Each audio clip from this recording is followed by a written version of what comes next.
வீடெல்லாம் ஒலிக்கின்ற வீணையின் நாதம், வீடெல்லாம் ஒலிக்கின்ற வீணையின் நாதம், குழந்தைகளும் கொண்டாடும் குடலின் கீதம், பாவலர்கள் இசைப்பாடும் தமிழன்னை பாதம், பால் பொங்கி வடிகின்ற பச்சரிசி சாதம், புரட்சிகள் படைக்கின்ற பேச்சுலகின் வேதம், வெற்றிகளை குவிப்பதிலே 100% மானமிகு மதுரையிலே பிறந்து வந்த பந்தம், ஞானத்தோடு கொழுவிருக்கும் ஐயா ஞான சம்பந்தம். ஐயா அவர்களுக்கு முதல் வணக்கம்.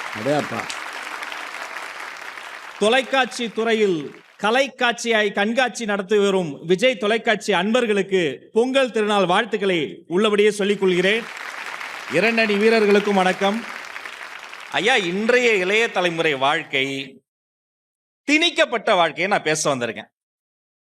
நான் கூட பட்டி மண்டபம் பயங்கரமா அவங்களாம் ப்ரிப்பேர் பண்ணிட்டு வந்து பயங்கரமா பேசியிருப்பாங்க, நான் நம்பி வந்துட்டேன். முதல்ல ஒரு அம்மா வந்தாங்க, அவங்க பேரு மஞ்சரிங்க. உங்க பேரு அதோட தத்துவங்கள்லாம் no no means no, yes means yes, கம்முனா கம், கம்மு நாட்டிக்கோ. அதுக்கு அடுத்து இன்னொரு அம்மா வந்தாங்க. என்னது பூட்டி வச்சா சிற, பூட்டாட்டி அற, இதுதான் பொற, துணியில இருக்கு கரை. இந்த வாழ்க்கையை போலவே அவர்களுடைய பேச்சும் ஒரு திணிக்கப்பட்டதாக தான் இருக்குது. அதுதான் எங்களுடைய அணியினுடைய வாதம். நடுவர் அவர்களே, அதுல மஞ்சரி சொன்னாங்க, அவர்கள் தலைமுடியை நீங்க போய் திருத்த முடியுமா? அதான் இங்க வேலையாமா? காலையில போய் இவனை கூப்பிட்டு திருத்துற மாதிரியா இருக்கு. அதுவும் இந்த தலைமுறை பசங்க எல்லாம் பாத்திருக்கீங்களா? தலைமுடியெல்லாம் பூனைக்குட்டி தம்பி புலிக்குட்டி மாதிரி இருக்கு. கைய வச்சா ரத்தம் வந்துரும்.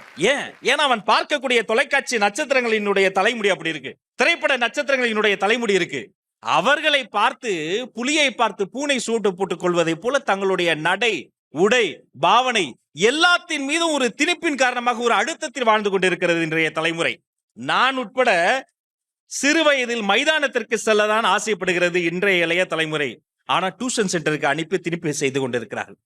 எப்படியாவது படிச்சுடு, எப்படியாவது பாஸ் ஆயிடு, எப்படியாவது வேலைக்கு போயிடு, எப்படியும் ஒரு கல்யாணம் பண்ணி வச்சிருவாங்க, எப்படியும் குழந்தை பிறந்துரும், பின்பு அந்த குழந்தை எப்படியாவது படிக்கவே, எப்படியாவது இஎம்ஐல ஒரு வீடா வாங்கு, ஏரிக்குள்ள ஒரு வீட்டை வாங்கி அதுக்கப்புறம் அதுக்கு ஏரியான்னு பேரை வச்சு மழை பெஞ்ச பிறகு இதுதான் ஏரியா. ஐயோ ஏரியா இல்ல.